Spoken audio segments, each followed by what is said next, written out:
I'm going to open this podcast with a tweet that was sent out on November 26, 2025 at 9:40 p.m. from RizGod. Are you not entertained? And I am entertained. Welcome to Survivor Analytics. I am the true expert. My name is Clyde, and this week is a special episode. We have two true experts in the building coming straight from our Survivor Fantasy League. We got Abby. Abby, how's it going? You know, it's going great. It's nice to finally give my thoughts on the season. Like I was saying beforehand, I'm going to try to be as nice as possible, but, Okay. It's a great season so far. I appreciate it. Well, we can kind of start with some of your service level thoughts. How have you felt about the season so far? What are some of your takes? Well, I'm going to start out basic. Obviously, the beginning was super slow. It took a while to kind of get into things. And while I was watching it, I didn't really know that it was the slow times. I was just like, oh yeah, this is normal beginning Survivor. But now that we're in the good times, I realized how slow the pre-merge was. So pre-merge was pretty slow. It's been ramping up each episode. Thank you, Rizzo and Savannah.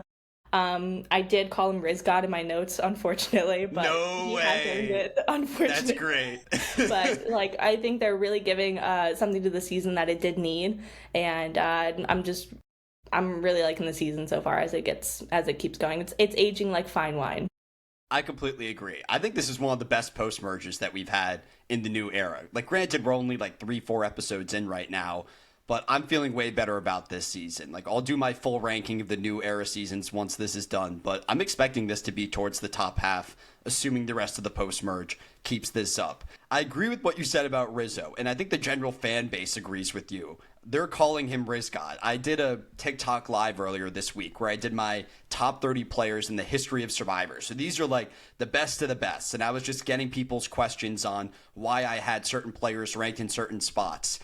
And the number of comments I got asking, should Rizzo be on this list? After half a season, it was absolutely insane. But I think he's playing a really impressive strategic game. On the topic of the cast, how do you feel about the quality of the cast this season in comparison to other new era ones? So this is where I said I'm going to try to be nice. So the overall quality of the cast is okay. You have your few gems like Rizzo, Savannah. I love Soph. I hate that. Anyway, so I love Soph because she's on my draft team and she's the only one left. But you do have some really good gems, and then you have people that are just kind of why are you there? You're not really giving anything for the season. You're not really giving anything for the show. Sounds like you don't really want to play Survivor, so why are you even there? So I don't know how they made it through the casting process. Just because you're a fan doesn't mean you should be on the show. We gotta hear the names. Who is not contributing for you? And we can preface this by saying that we're missing a lot of content on the show, right? These are TV characters, and that's how we're evaluating them. But from your perspective, who isn't doing enough right now? Based on what I'm seeing, and my own personal opinion, as a hater, Christina, why are you there? And this goes into the beginning of the episode, so I don't know if you want to jump into that yet, but we can just start talking about Christina right away. Yeah, so they come back from tribal, and then Christina is crying after being left out of one vote. And mind you, that was her second tribal council in the entire game. It is her second tribal council, and they are at the final 8, right? Yeah. You've only been to 2 tribal councils.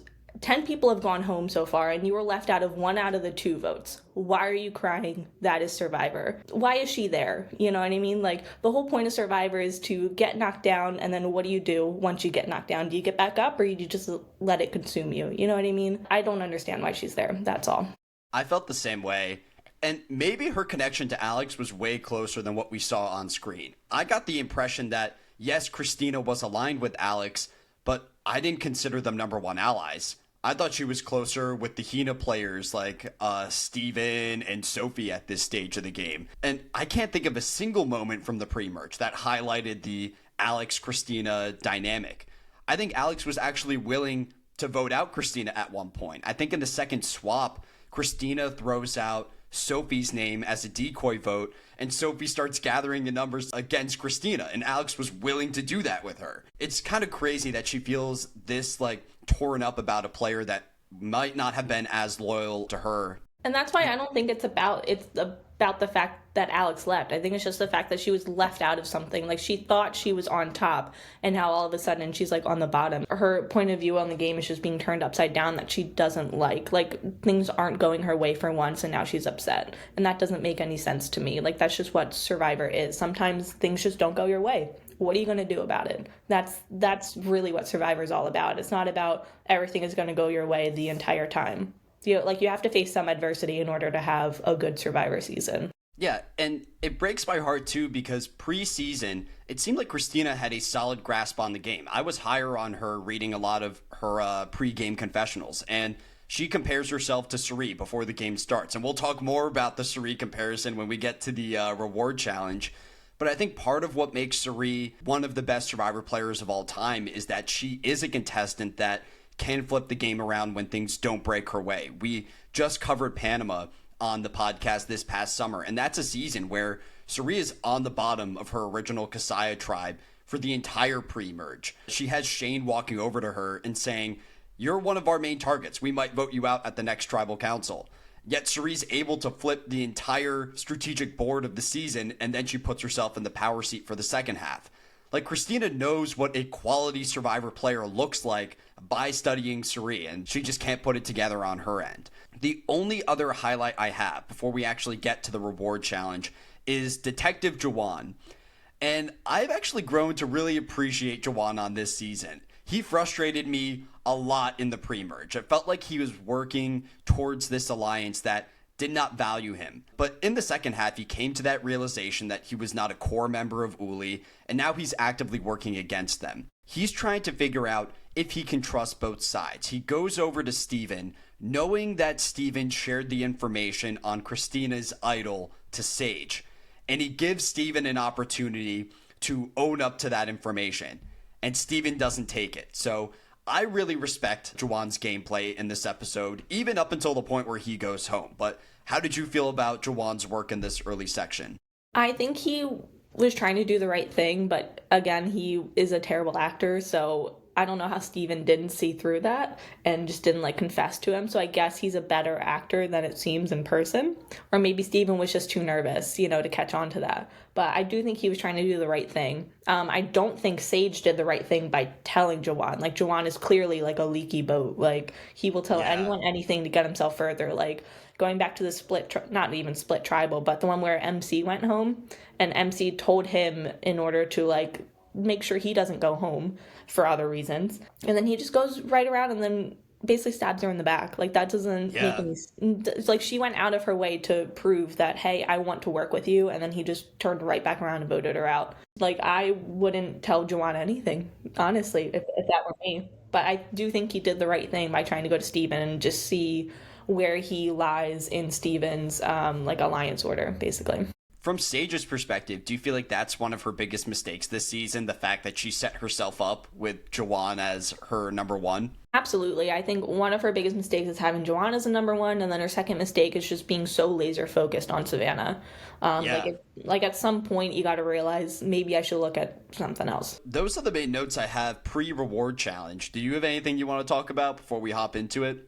Yeah, another thing that Jawan said was, I think Sage was bringing up voting out Savannah again, and then he was saying, well, I just don't want to be too aggressive at the final 8, And my point to that is the time to be aggressive. Like, there's only 3 votes left, or 3 or 4 votes left, until fire. So there is no other time to be aggressive. You have to be aggressive with the numbers. Like, final 8 is a turning point in the game.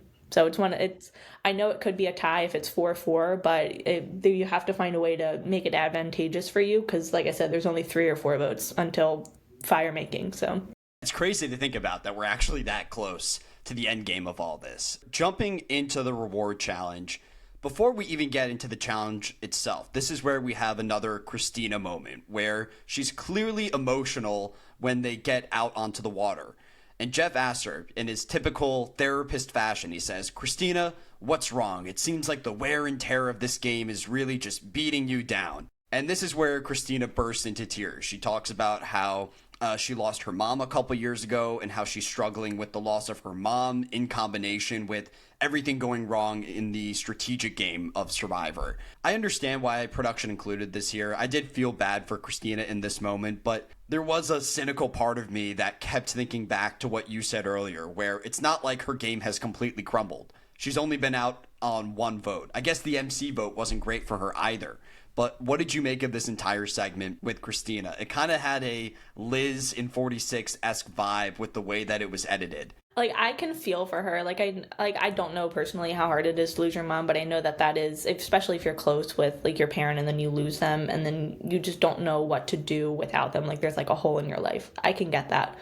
But what I don't understand is why one thing doesn't go your way and now you're spiraling. Like I said, Survivor is all about how you get knocked down and how you like recover from that. So, and the fact that she's having such like a public like outburst like that really is not helping her game, because like these people are the jury, you know. Yeah. Like they're in the end, one of these people are going to determine who the winner is. And if you're in the final 3 seats, they're going to think back to this moment and think about how the game wasn't going her way right here and she decided to have an outburst in front of everyone. So, and that's just not a good look. I don't know. I think she was just spiraling. So that's a good point too. I think when I look at the 7 players left in the game after this round, is there a single winning combination for Christina?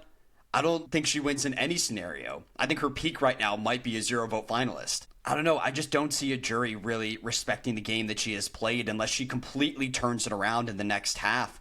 But when you look at the final 7 onwards, she's not really a player operating the middle. And she doesn't have any kind of advantage or idol anymore to earn that stamp on her resume. If Joanne was still there, that would have helped her at the end. That could have been a possible winning combination, but that now her chances, especially after that outburst, are just probably 0%. So they're probably going to bring her to the end. I'd say, like, out of anyone left, she's the most likely 0-vote finalist. I think she's either a 0-vote finalist or she goes out next week. Because I feel like sometimes in Survivor, they'll give someone a lot of personal content the week before their elimination. That way you care more about them when they actually go home. My mind immediately jumps to Carolyn in 47, who was invisible for most of that season, and then had one episode talking about how she struggles with her ADHD and focusing in the game, and the next week she gets voted out. Maybe that's Christina's future. The challenge itself here, it's great that Jack isn't on the podcast because we get 2 challenges this week and we don't need to even talk that much about them. Challenge here is that you get 2 teams of 4. It's the water obstacle course with a basketball swinging component at the end. And the big highlight from here also surrounds Christina.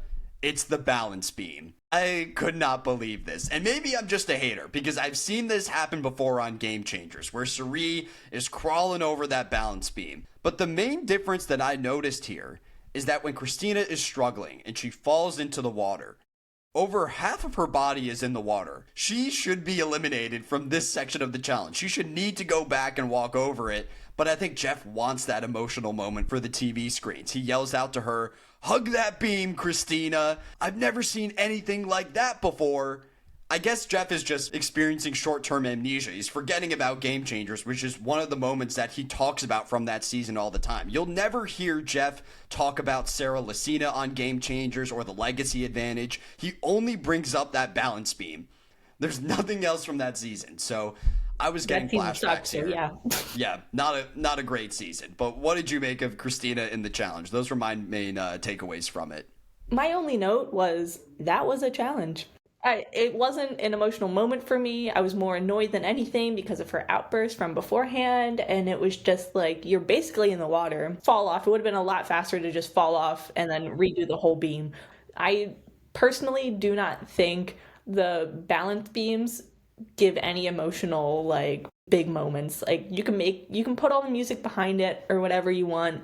It's just a balance beam. Get up or fall off and do it again. I don't care. Pro tip for anyone who does those like Survivor edits on social media, go back to this clip and edit it, but take out all the emotional music. And I guarantee you it will not have the same effect if it's Christina quietly splashing around in the water for 5 minutes. And on top of all that, her group loses reward. They don't even win. Like, you could have just edited that out and they lost the challenge and then that was it. Like, that moment did not need to be in there. Maybe that says something about Christina's long-term arc this season, where her big moment overcoming her struggles, it's not her winning the game, it's her getting over the balance beam. It's more of like the emotional success and character development that she experiences on Survivor rather than any like strategic development. Okay, so when she gets voted out or she's a 0-vote finalist, play this clip back. Okay. You predicted it. Yeah, it's a pretty easy bet on our end, though. We have, like a 6 out of 7 shot that Christina does not win the game. Okay, we can go post-reward. These two groups that are split up. I don't have a ton of highlights from either group. One that I did write down is that Juwan gets his entire Aussie fishing segment. Another potential edit that someone can make is every new era contestant that gets the drone shot of them fishing and then talking about Aussie. This is the second time that we got it just on this season. I think Rizzo does the same thing back in the pre-merge. And then the only thing I have from the Survivor Sanctuary is that Steven wants to cut up hot dogs and eat them in a little bowl, like a dog. I have a note in here later on. I just came to like the realization, it's after the next commercial break. I was like, Steven is there for comic relief. He is not the winner. Like, every time they cut to him, he's always saying something funny. We don't really hear anything about his game. He's really just there for comic relief. Like, he was just doing all the space facts during the last challenge. He's like this hot dog thing, boys on a bench. Like, he's not there for strategy. He is there for comic relief, and he's funny. I just feel bad for him.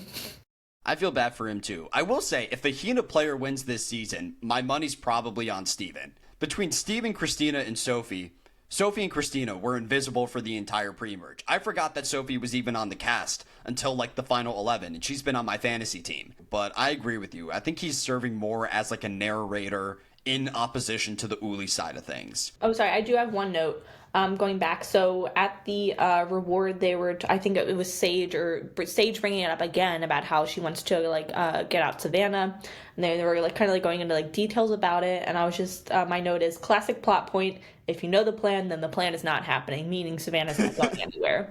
Like, yeah. So I turned out to be right. So yeah, it's just ridiculous at how many points that Sage is talking about getting Savannah out. So.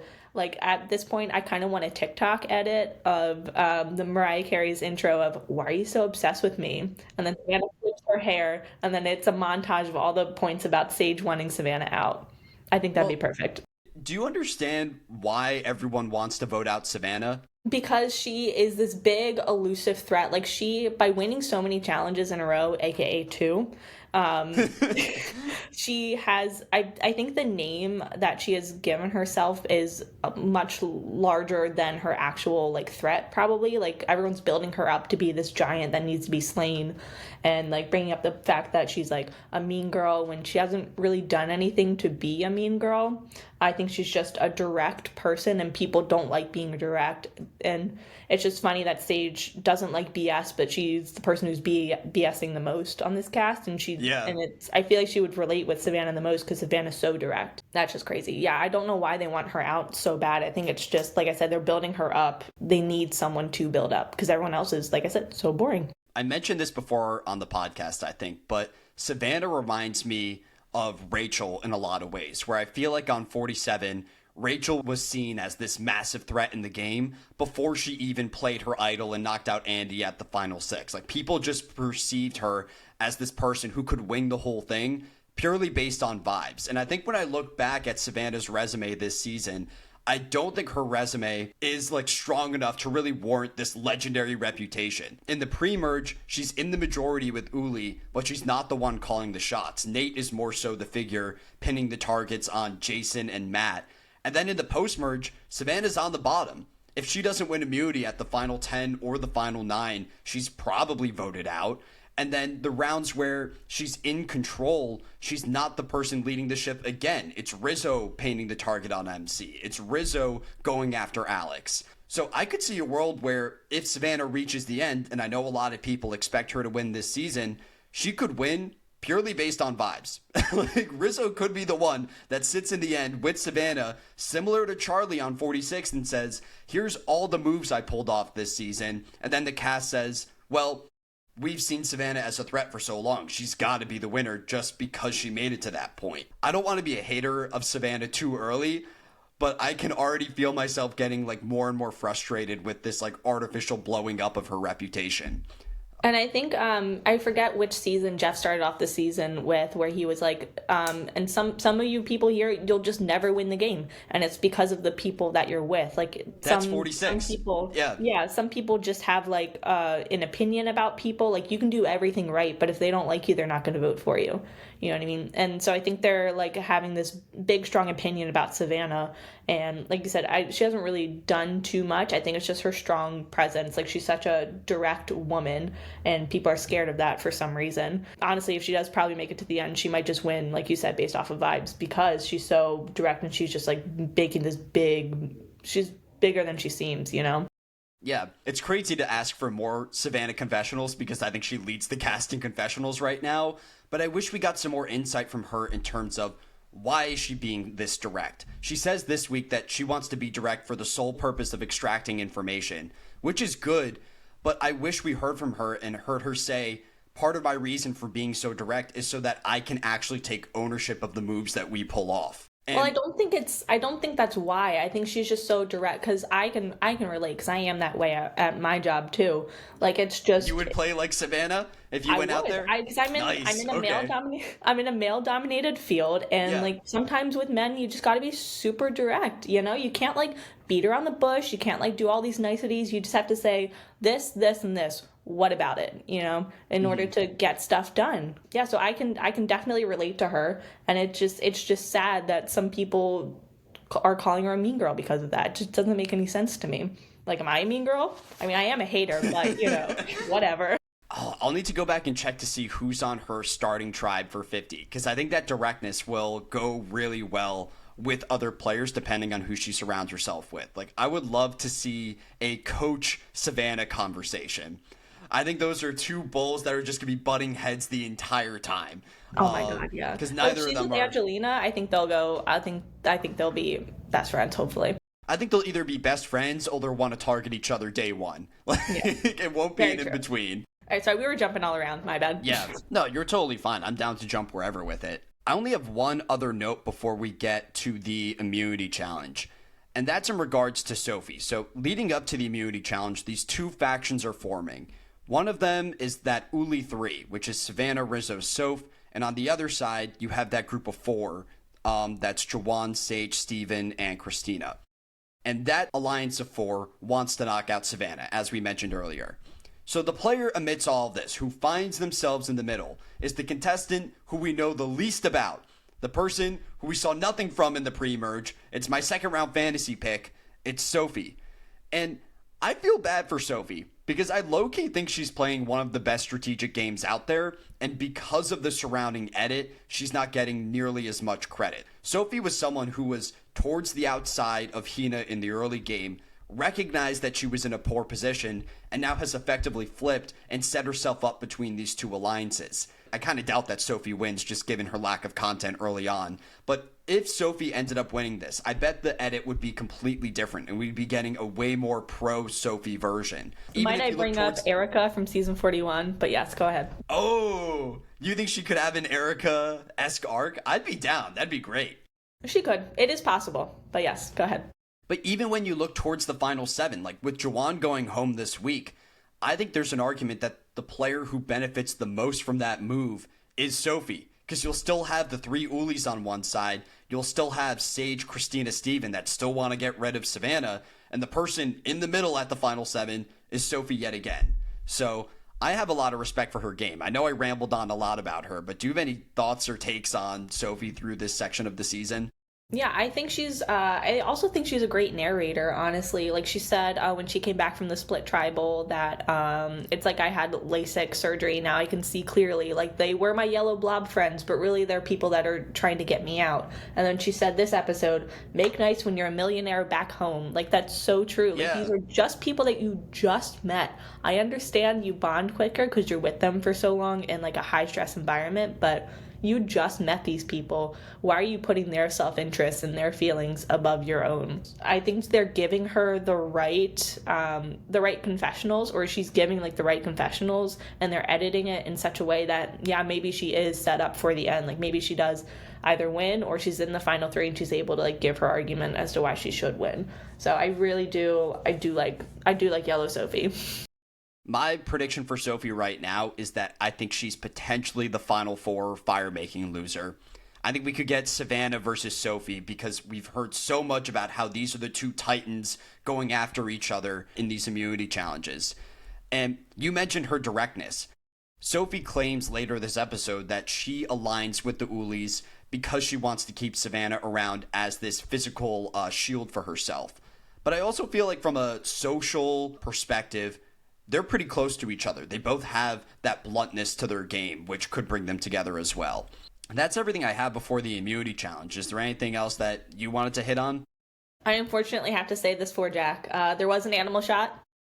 And it was just a bird. No!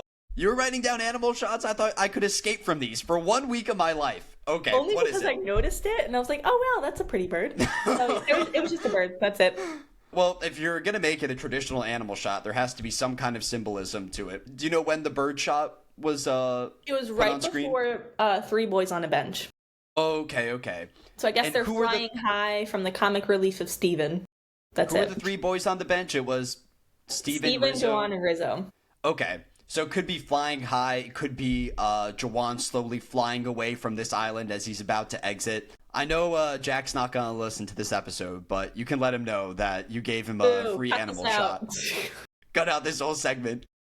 Okay, let's go to immunity then. Nothing super special with this challenge. It's your typical obstacle course with the logo-themed puzzle at the end. The big thing to mention for the lead-up to immunity is the rice negotiation. And I'm kind of over this. And I think that Jeff is over this too.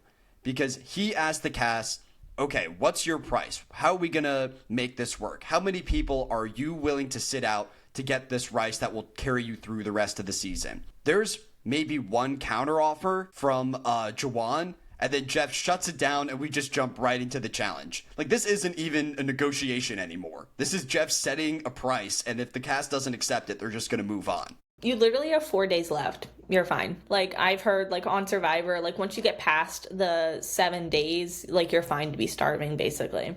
And everyone at this point has had reward, so they've recently eaten. So you're definitely okay. So, like, you literally have, like, 4 days. I think Rizzo said 7. You have 7 days left. You're fine. Just push through. And I'm so glad that they kind of, like, shut it down. They're like, I'm not even interested. Like, why are we even doing this?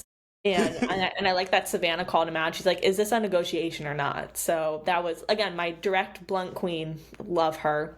And then everything Jawan does is to get attention. Like, he's stroking his beard. Like, they keep panning him doing that. I don't know how long he was doing that for before Jeff finally said something. Like, he was just constantly doing that. It's like, say something or not. Just stop waiting for someone to call on you. You know what I mean? Yeah. So, yeah. Do you think in 50, Jeff will initiate the rice negotiation, or is he going to wait for Angelina to bring it up? I hope he waits for Angelina to bring it up, because if he brings it up, I'm done. I'm done. I think that's how it should be on most seasons. I think the cast should be the one to initiate the rice negotiation. If it's absolutely. Production influence, then I don't know. It's putting all the power in production's hands. I feel like the cast needs to go in and actually request it. Yeah, and then again, there's no negotiation then. If it's on production's timeline and Jeff gets to determine how many people he wants out for this amount of rice, then yeah, there's no negotiation at all. And maybe it should happen in the pre-merge. That might be more interesting. Because if you have a tribe like Kella that's losing absolutely everything, they have no food, maybe they feel, hey, we're down in numbers, we're willing to have someone sit out of this tribal immunity if it means that we can actually get some food that will carry us into the next immunity challenge. I think it might be a more interesting gimmick in that early section of the season when players are feeling those side effects of the starvation a bit more.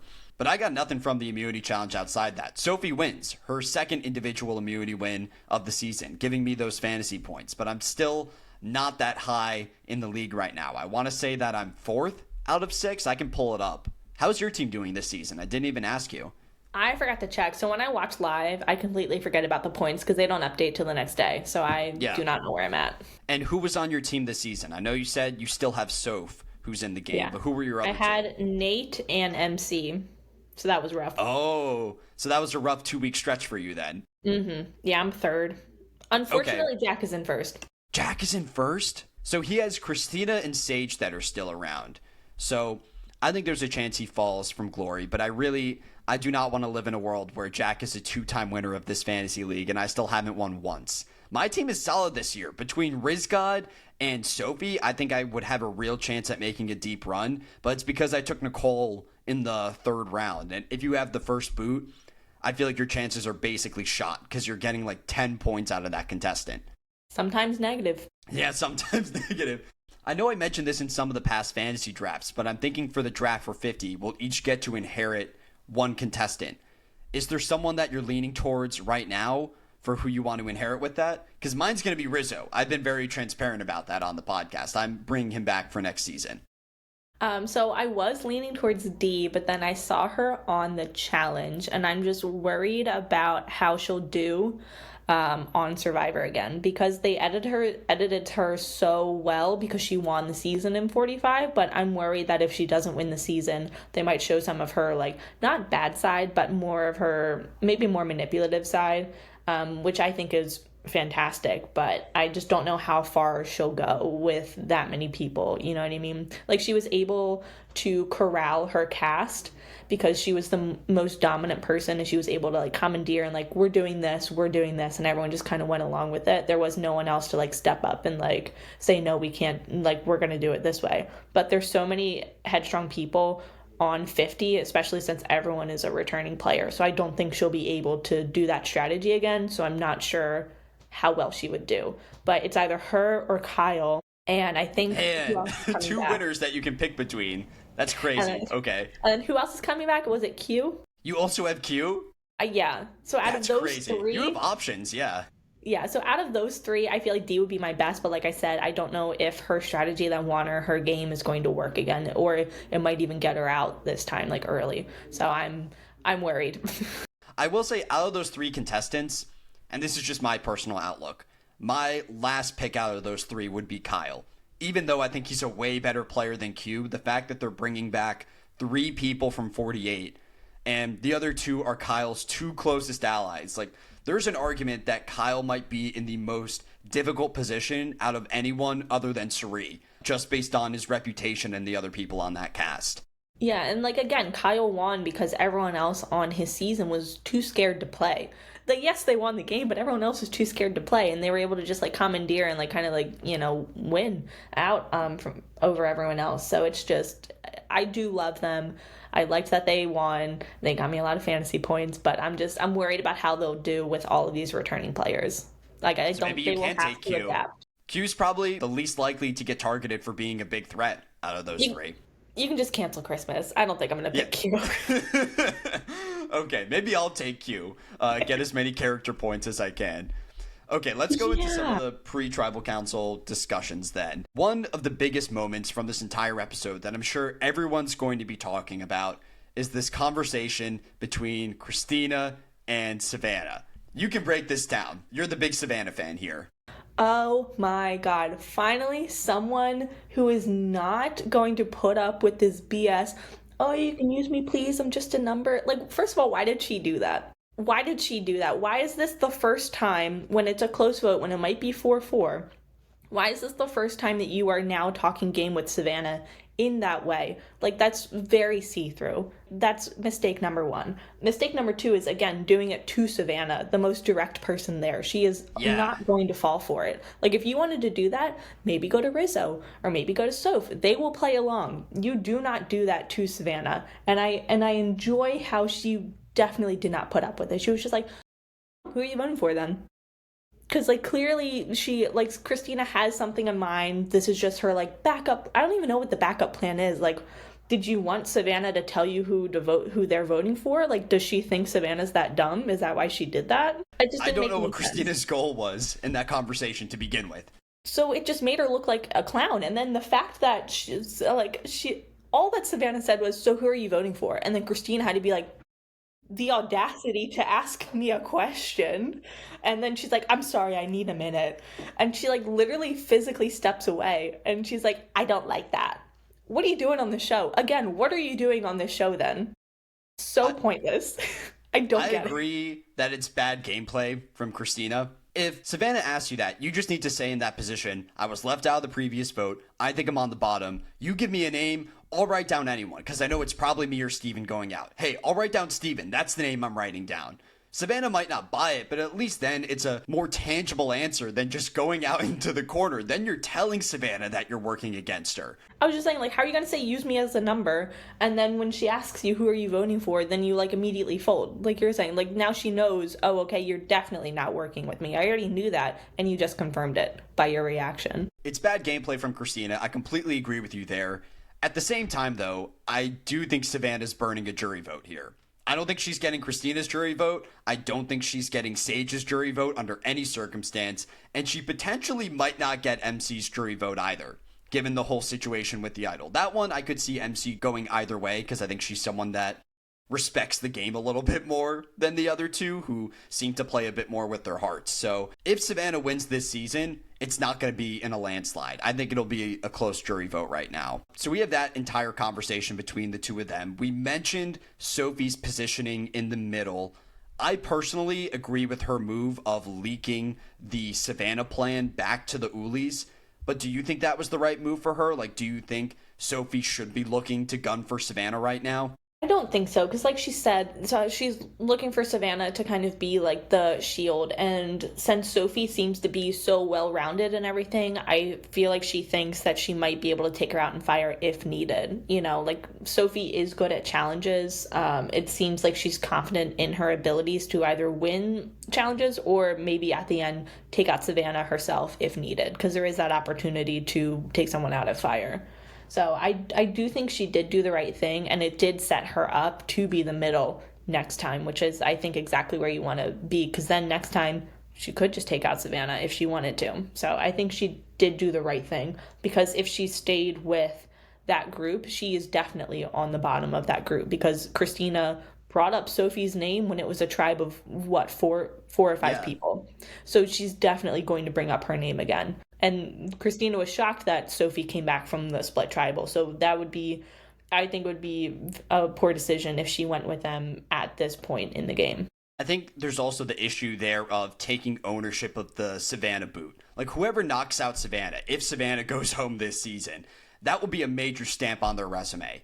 But if Sophie flips here, I don't see her getting the credit for the move. I think people will see it as Sage and Juwan's strategic play, even though Sophie was the key domino to fall amidst all that. I'm still confused as to why Savannah and Rizzo are confused that Juwan and Sage are not with them. Wait, so they believe that Juwan and Sage are still aligned with their side? Yeah, because when Sophie came back to say, oh, by the way, the name is you, and like you do not have Sage and Juwan, they're like, wait, they're not with us? Like, why are they so confused about that? It might just be out of strategic necessity right now, because they know that Christina and Steven are not with them.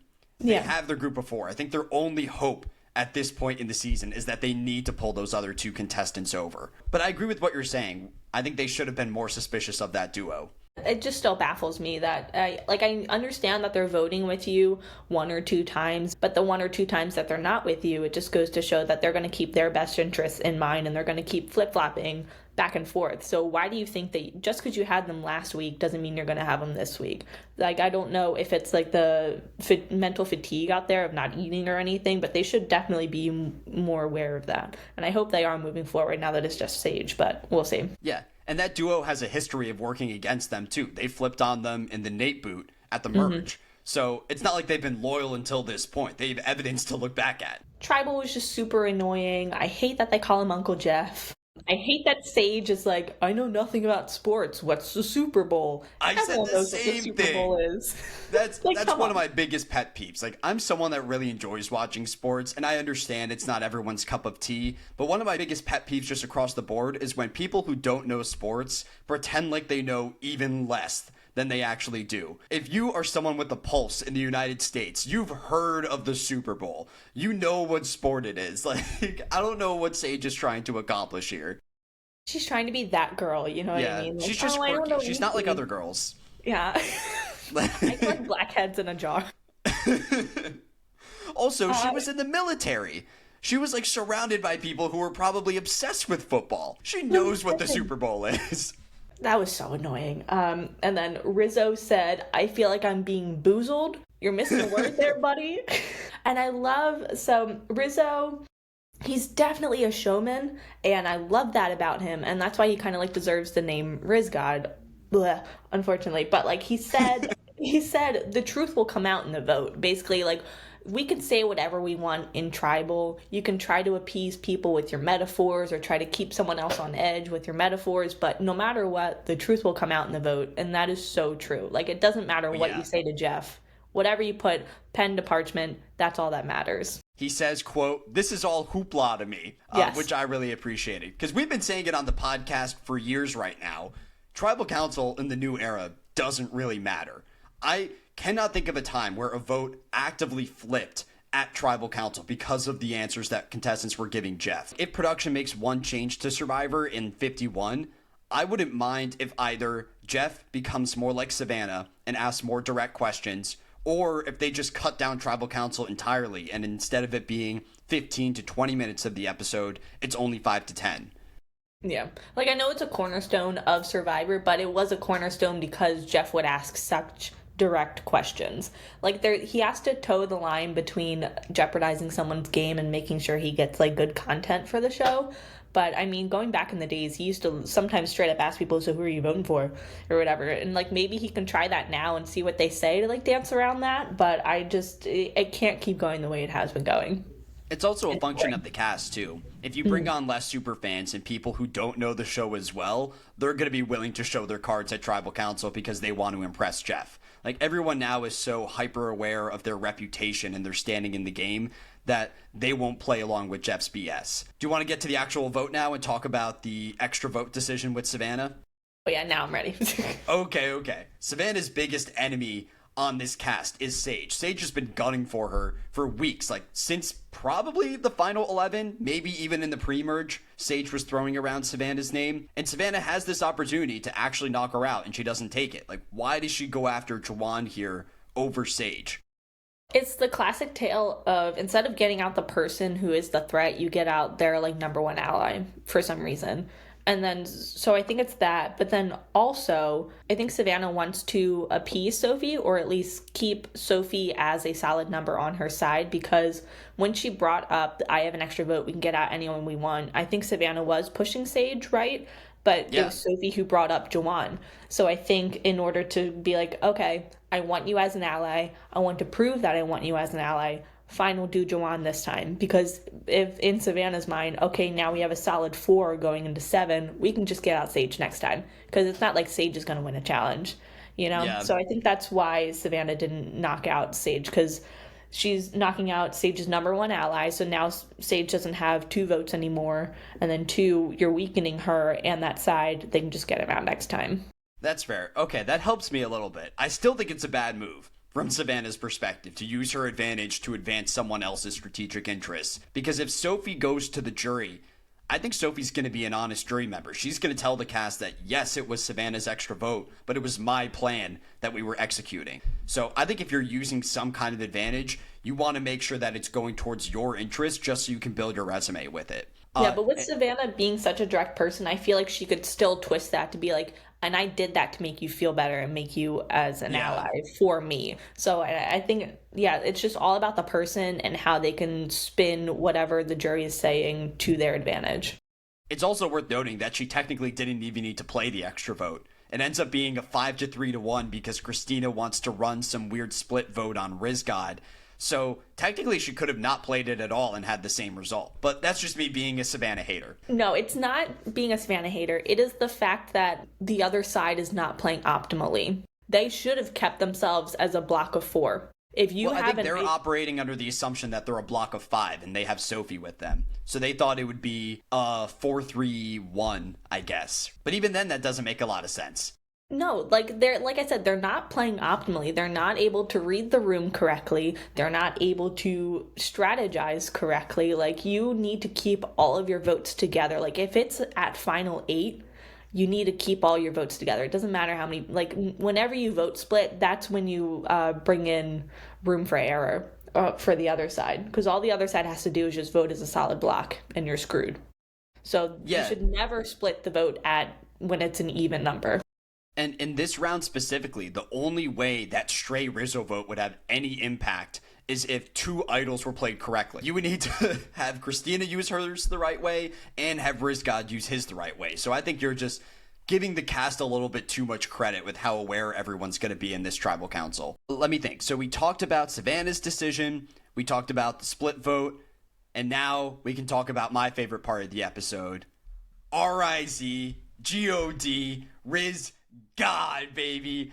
I love this guy. Maybe my favorite player I've ever drafted in fantasy over Andy, which is crazy for me to say because Andy set such a high bar a year ago. But I think Rizzo has the charisma and I think he has the strategic play. I have my theories for Rizzo's gameplay this episode, but I want to hear yours because Rizzo goes to the front and he plays a fake idol for Savannah. What do you think his intention was there? It's weird how he went about doing it. Like I said, he's a showman first and foremost. And then so he said, Jeff, can I just say a little something beforehand?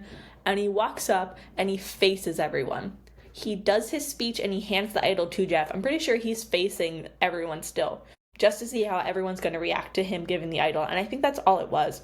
I think he just wanted to see everyone's reaction, just like how Rachel in season 47 played her shot in the dark before her idol, just to see how everyone would react. I think he's just trying to see how everyone's reacting to see if he needs to play his real idol or not. My other theory is that he might be trying to build this narrative that he never had a real idol to begin with, and that a fake was planted on him back in the pre-merge. If he can convince the rest of the cast that he doesn't actually have an idol anymore, then that really opens up his game, because even though I'm this high on Rizzo, my biggest fear with him is that he has a public idol and Soph has that knowledge is power. So Soph could steal that from him and pull off some kind of move against him. But if he can convince Soph that he never had a real idol to begin with, then he has a lot more opportunities down the line. But can he do that? I thought everyone on the Uli tribe knew, like even Sage knew that he had the idol. Like he found it in front of everyone. Like that's how Sage told the other side that he has an idol, because she saw it. Like he opened it in front of everyone. Am I misremembering that? I think he opened it in the box, but you never really know, right? Like someone else could get it from the box, put the fake one in there. It's pinned on you. I think we saw something similar from,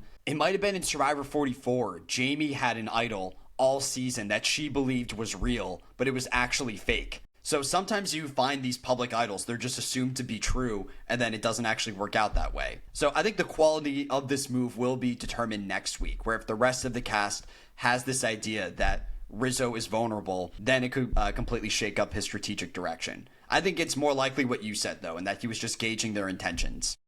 I mean, it could be twofold. It could be he's trying to gauge everyone's reactions, and then also, like you're saying, he's trying to make it seem like he doesn't have an idol the whole time, which that is, I didn't even think of that. But if that is true, I think the only people he would be able to convince would be probably Christina and Steven, because it seems like they're not there to play Survivor. So I think they're the only people that might be gullible enough to fall for it. Okay.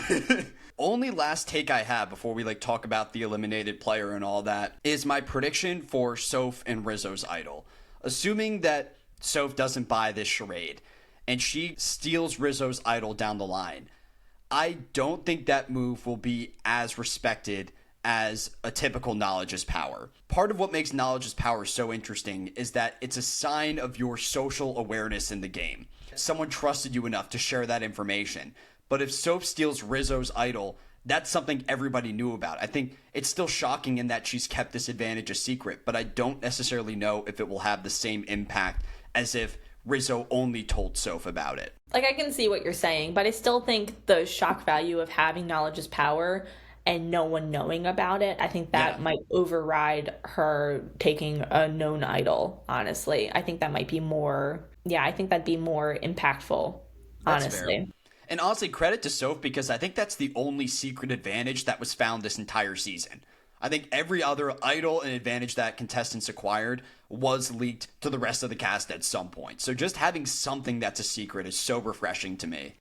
It wasn't leaked. They found them all together. Did MC find hers? Oh yeah, MC found it, and then Savannah caught her. I think MC found the original, Beware advantage by herself, but then she told Steven about it. Yes.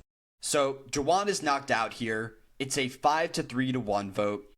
I have an epitaph for Jawan here. It is R.I.P. Jawan, always grabbing the wrong bags and the wrong torches. He takes Rizzo's torch with him as he walks out the door. So, how did you feel about Jawan's exit this season? Were you sad to see him go? I thought Rizzo was joking. Was he serious? I think he was serious, yeah. That's even funnier. Yeah. No, it would be actually even more funnier if he took Savannah's torch. Oh, man. That would be like a That would be perfect great, arch. yeah. Perfect ending to the arch. I mean, yeah, bye, Jawan. Nice having you, I guess. Finally, one less person to say Uncle Jeff. We're halfway there. Who else says Uncle Jeff? Is it just Jawan and Christina? I think it's so... they probably don't watch Big Brother. You don't watch Big Brother either, do you? I follow it like tangentially on Twitter. How many episodes is it a week? Like 3 or 4 episodes a week? It's too much for me to keep up with, and given all this stuff, if I watched it, I'd feel compelled to make content about it, and I just don't think I have the hours in a day to make that much Big Brother content. But yeah, so on Big Brother, so I think it was season 26. So last season, the winner of the season, her name is Chelsea. I think she started this. She called the host of the show, her name is Julie. She called her Auntie Julie. And okay. calling someone an aunt or an uncle is like it means you really respect them in the Black community. So I guess it makes sense for why they would keep calling him Uncle Jeff. However, it's just coming off as cringe. And I feel like Jeff doesn't like it either, and he doesn't know how to say stop. So yeah, they're just rolling with it. If you're in Jeff's shoes there, I feel like you can't say that. When Christina's breaking down on the water about the loss of her mom, and she's like, Uncle Jeff, I just don't know what I'm doing. You can't be like, Christina, let's get rid of that nickname. You can just call me Jeffrey. Mr. Jeff. That's Mr. Jeff to you.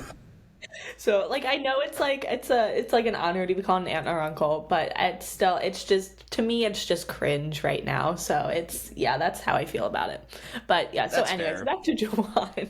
I think, so Jawan, he had a season, like in the beginning, it was just astounding that he wasn't socially aware enough to realize that he was on the bottom. And I guess good on the rest of the cast for making him feel comfortable enough. But I think like Sage finally pulled the wool off of his eyes, was like, hey, here's what's actually going on, my guy. And he like finally realized, oh, I really need to get my game together. And he seemed to like gain some steam, but I think where his game really went wrong was voting out MC. Like he swung the pendulum back to Savannah and Rizzo. Like he gave them the power instead of trusting MC and going along with maybe another plan, or even just sticking to the original plan of voting out Rizzo. Like his game could have gone completely differently, but instead he gave them the power back, and then it was out of his hands. Like he felt like he was in power, but really it was, again, Savannah and Rizzo and team making him feel comfortable enough to feel like he had the power and was with them. It's interesting because I feel like Jawan and Sage have been aligned for a large stretch of this season, and their gameplay is similar in that they both vote out contestants who genuinely trusted them. Sage votes out Shannon in the pre-merge, and even though their relationship was so up and down, it felt like by the time Shannon actually went out, she trusted Sage. She felt that God had put them on the same tribe together so many times to the point where they were meant to work together. Sage knocks her out, and then Jawan does a similar thing where MC genuinely trusted him and he cuts one of his secondary allies. I enjoyed Jawan's time on this season. Do I think he would come back in a future one? Probably not. One thing I said on the podcast a couple weeks ago is that I think the bar that you need to cross to return from Survivor 49, outside of Rizzo and Savannah, because we know they're coming back, I think the bar right now is Jake. I think Jake has the cleanest story arc to a return as this guy who was medically evacuated off the island, went home in time for the birth of his kid. That's a very unique returning arc, and if you don't have a better storyline than Jake, then you're not coming back. And unfortunately, I think Jawan falls below him. So it was nice watching you, Jawan. I think he played a solid game. I'm set for winners and losers. Where do you want to start? We can do loser, because my winner is up in the air. We can debate about it, so yeah. Okay. Who's your loser?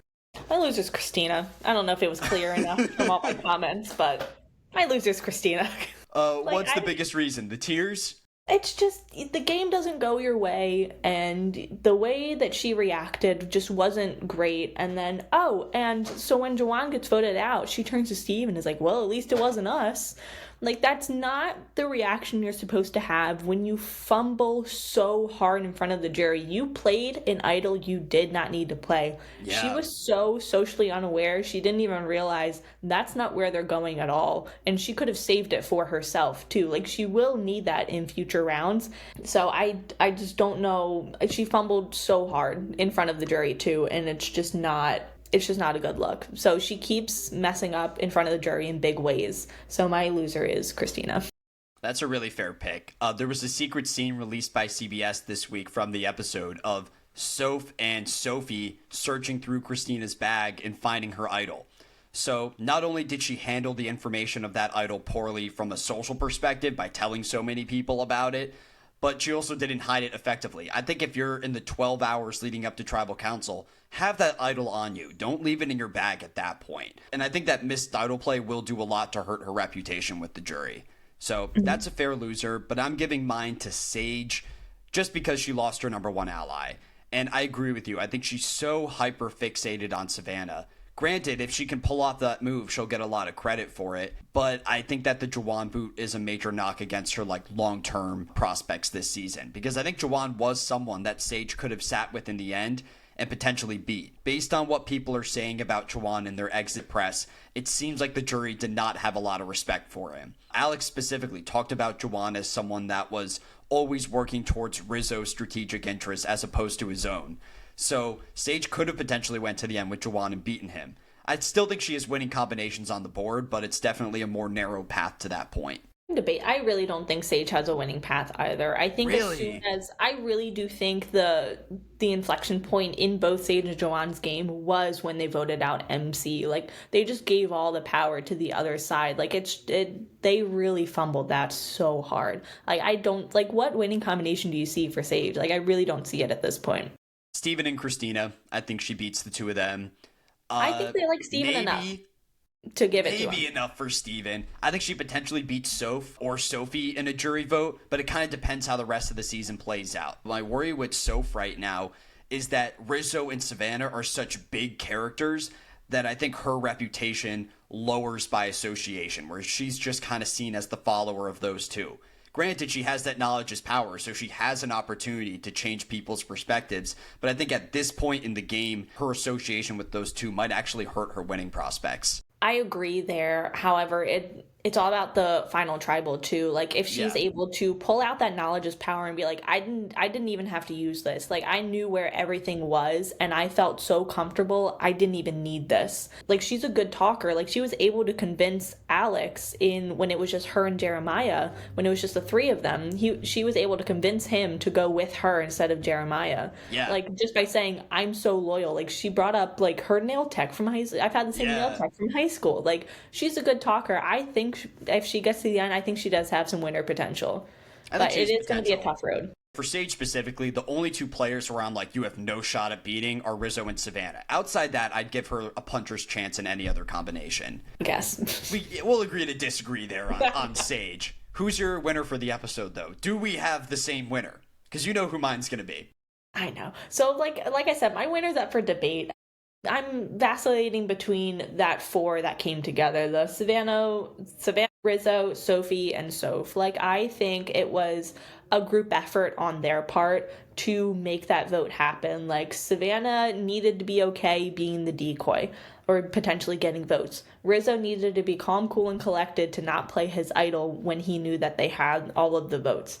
Sophie was like a pivotal member for them. Like she made the vote happen. Soph also had to be calm, cool, and collected and not play her knowledge as power to blow up their spot. Like she could have just stolen Christina's idol and made sure like there was nothing funky going on. So I think that group, my winner's in that group.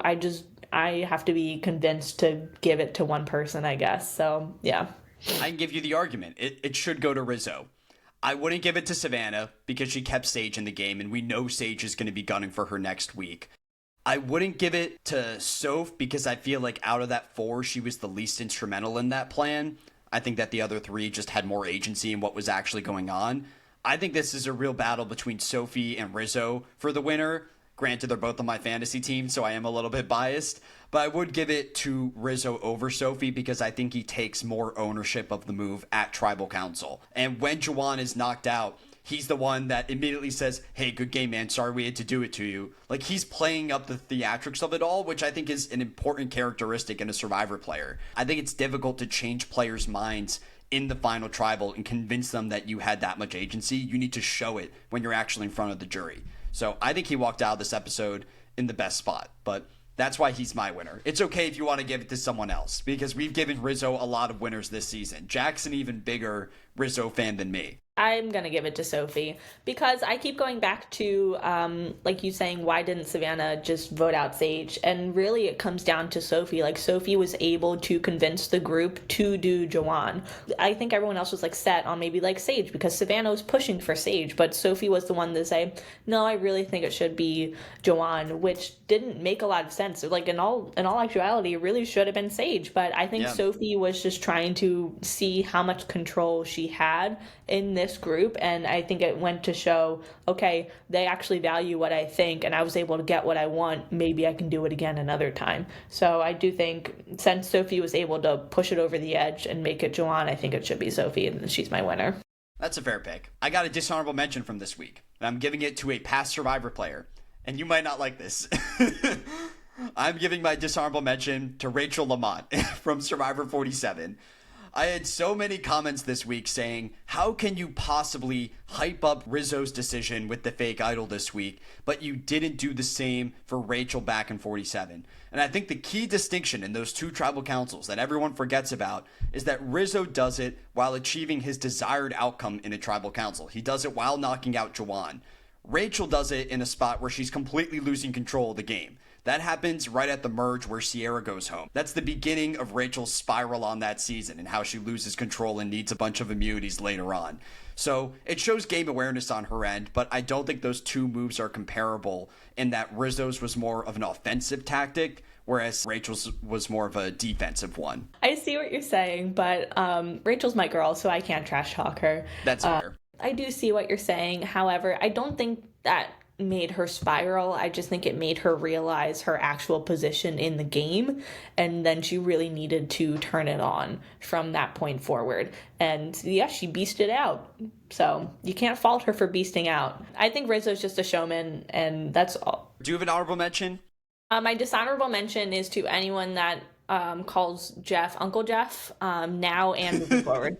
Okay. Abby, thank you so much for joining me this week. I really appreciate it. I know during the holiday week, it's not always as easy. Do you have any parting messages or predictions for this season? Based on how the season's going, I don't think Savannah's going to win. I think she's being brought back because she made such a splash. And same thing with Rizzo. I don't think Rizzo's going to win. I think they're being brought back because they made such a splash. You think Christina's going to win? Yeah, my girl Christina's going to win. No, I really do think it's either going to be Soph or Sophie that are going to win the game. I'm leaning towards Soph, not because she's just like my final person on my draft team, but because throughout this game, they've always cut to her to find how she feels about things, like about the game overall. Like when they came back from Tribal, they got her point of view on things, when really it should have been like someone else who was in jeopardy, like maybe like Savannah or Rizzo. But they really went to Soph to find out how she felt about everything and how things look moving forward.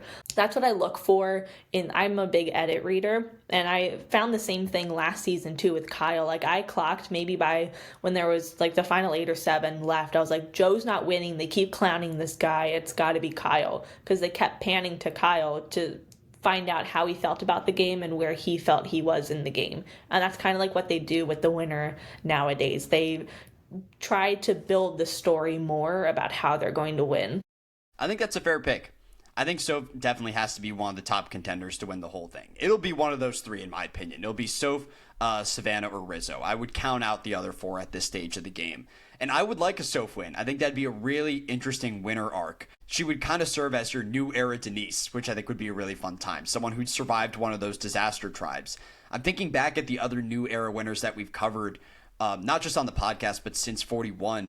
I don't know if we've had a winner come from a disaster tribe yet. Is there one that comes to mind for you? Oh, is it Jam Jam, I guess? I don't look at his as much of a disaster because not all of them were gone by the post-merge. He had 2 other allies. Soph only had Alex at that stage of the game. But I think Jam Jam is probably the closest. Oh, you're right. What am I saying? See, this is why we need you on the podcast more often. If I had Jack here, he'd be like, yeah, sure, Clyde, just agree with me no matter what. Abby, thank you again. And to all the listeners, we'll catch you next week. We're getting close to the end game of this season, so I'm excited to see how it all plays out.